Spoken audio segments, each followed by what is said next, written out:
प्रभु यीशु के सामर्थ्य नाम में आप सबको जय मसीह की। Praise the Lord. आइए आज के मनन के लिए हम प्रभु के पवित्र वचन को निकालें। मेरे साथ प्रभु के वचन को निकालिएगा। अय्यूब की किताब उसका 12 अध्याय और उसका वचन 4 और उसका वचन 5। यहाँ इस प्रकार से लिखा है, मैं परमेश्वर से प्रार्थना करता था और वह मेरी सुन लिया करता था, परंतु अब मेरे मित्र मुझ पर हंसते हैं। जो धर्मी और खरा मनुष्य है वो हंसी का कारण हो गया है। दुखी लोग तो सुखियों की समझ में तुच्छ जाने जाते हैं और जिनके पांव फिसलते हैं उनका अपमान अवश्य ही होता है। Praise the Lord, hallelujah. परमेश्वर के लोगों, अय्यूब के जीवन के बारे में आप जानते हैं कि परमेश्वर ने गवाही दिया कि उसके तुल्य खरा, निर्दोष, पवित्र, मेरे साथ चलने वाला यानी परमेश्वर के साथ चलने वाला, अपने समय के लोगों में खरा मनुष्य अय्यूब के समान कोई भी नहीं। परंतु अय्यूब के जो मित्र हैं, अय्यूब की पत्नी है, उनके आसपास के जो लोग हैं जो उसको पर्सनली जानते थे, उन लोगों का भी विचार, जब अय्यूब बीमार पड़ा, जब उसके शरीर में घाव, फोड़े फफोड़े हुए, फाइनेंस में उसको प्रॉब्लम हुई, उसके संतानों के जीवन में हानि हुई, जब उसकी प्रॉपर्टी डैमेज हो गई, तो जो लोग उसके आसपास थे उनका भी विचार अय्यूब के लिए बदल गया। और लोगों ने कहना शुरू कर दिया कि कदाचित तेरे पाप के कारण, तेरे कुकर्मों के कारण, यहाँ तक कि उसके पत्नी ने कहा कि परमेश्वर की खराई में, प्रभु की पवित्रता में क्या अभी भी तू बना रहेगा? उसने कहा कि परमेश्वर को श्राप दे, उसे कोस, चाहे तो मर जाए तो मर भी जाए। तो प्रभु के लोगों का नज़रिया बदलते समय नहीं लगता। अय्यूब कहता है, जो धर्मी और खरा मनुष्य है, अगर आप 4 वचन के नीचे के भागों को पढ़ें तो लिखा है, और जो धर्मी और खरा मनुष्य है आज वो हंसी का पात्र है। लोग मजाक उड़ा रहे हैं। कई बार आपके साथ ऐसे ही होता है, जब आपकी हानि होती है या फिर कुछ काम नहीं बनता या आप थोड़ा डाउनग्रेड में आ जाते हैं या किसी ऐसी दशा में फंसते हैं कि लोगों को उंगली उठाने का अवसर मिले, तो लोग मिल के आपकी निंदा करेंगे, बदनामी करेंगे, आपको नीचा दबाएंगे। परमेश्वर के लोगों, धर्मियों के साथ ये होता है। अगर आप प्रभु में हैं ना, तो पक्का ये आपके साथ होगा। खराई में रहेंगे तो ये होगा। पर अगर इस संसार में अगर आप बदमाश हैं, दुष्टता में रहेंगे, तो कोई आपको उंगली नहीं करेगा, कोई आपकी तरफ उंगली उठाएगा नहीं, कोई आपको किसी भी रीति से कोई एक शब्द नहीं बोलेगा। क्यों? क्योंकि लोग आपसे डरते हैं। शैतानी के कारण, बदमाशी के कारण लोग आपका भय मानते हैं, कोई आपके सामने नहीं आएगा। पर आप धर्मी हैं, खरे हैं, पवित्रता में हैं, तो नाना प्रकार की बातें होंगी। तो ऐसी दशा में अगर आप फंसे हैं, ऐसी दशा में अगर आप हैं, तो क्या करें? अय्यूब के जीवन को देखिए। अय्यूब ने किसी से शिकायत नहीं की, यहाँ तक उसने परमेश्वर से भी शिकायत नहीं की। उसने कहा, प्रभु आपने दिया था, आपने ले लिया, आपका नाम धन्य है।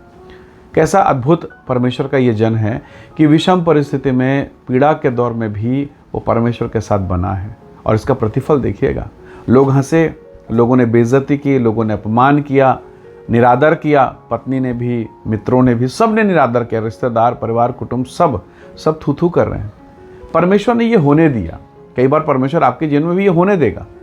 अब इसके बाद जो होने वाला है, ऐसा नहीं कि अचानक से हुआ, अचानक से अय्यूब का जीवन पलट गया या फिर वो डबल ब्लेसिंग पा गया, ऐसा नहीं। समय लगे, वर्ष लगे।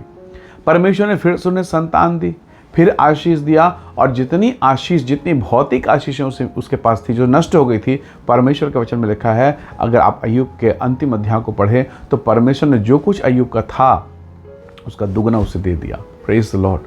तो प्रभु के लोगों को हंसने दीजिए। आपको निराश नहीं होना, आपको प्रभु के साथ उसकी पवित्रता में, धार्मिकता में बने रहना। लोगों को हंसने दीजिए। कब तक हंसेंगे? और कब तक आपकी निंदा होगी और कब तक आपकी बदनामी होगी? हो सकता है कोई लोग आप पर झूठा दोषारोपण लगाए या फिर झूठी झूठी बातें बोलकर आपको अपमानित करें, निंदित करें, आपको परेशान करें, आपको डाउनग्रेड करें, आपके बच्चों के लिए, आपके बेटा बेटी के लिए। कई प्रकार की बातें हो सकती है। परमेश्वर के वचन में लिखा, धर्मी के नाम से धर्मी के लिए हंसी हो रही है।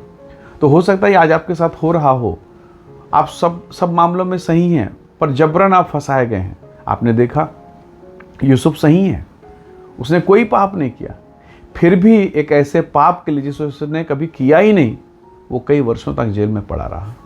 तो क्या परमेश्वर नहीं था? परमेश्वर वहाँ भी था। वचन में स्पष्ट लिखा, यहोवा उसके साथ था, और उसी परमेश्वर यहोवा ने उसे मिस्र देश के सिंहासन पर बैठा दिया, प्रधानमंत्री के रूप में। हालेलुया। पोतीपर के ऊपर में बैठा दिया।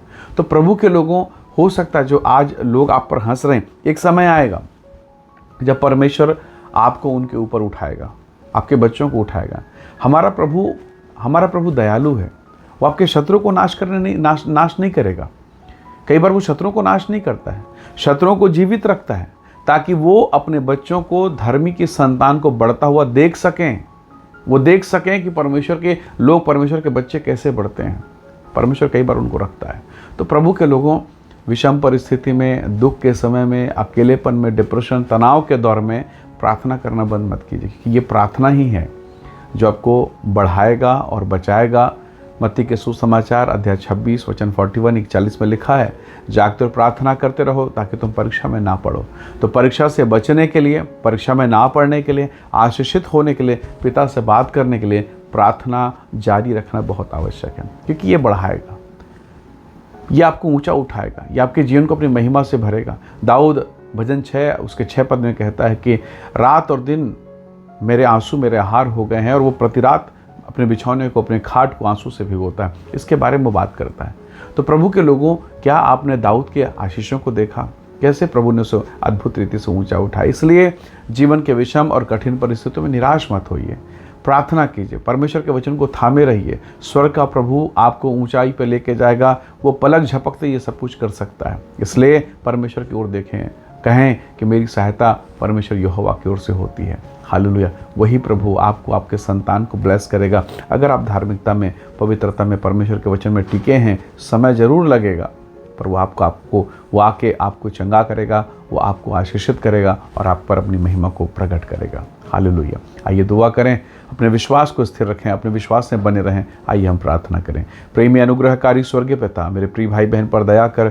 जबकि ये दबाए जाते हैं, ये अपमानित होते हैं, इसी दशा में प्रभु इनका विश्वास आप में स्थिर रहे और आप अपने समय में इन्हें ऊंचा उठाएं, ऊंची परिस्थितियों में रखें पिता। और हर वो बात जो इनके जीवन को अपमानित करती, दबाती है, प्रभु यीशु के नाम से दूर हो और आप इन सब की सुधीले सहायता करें।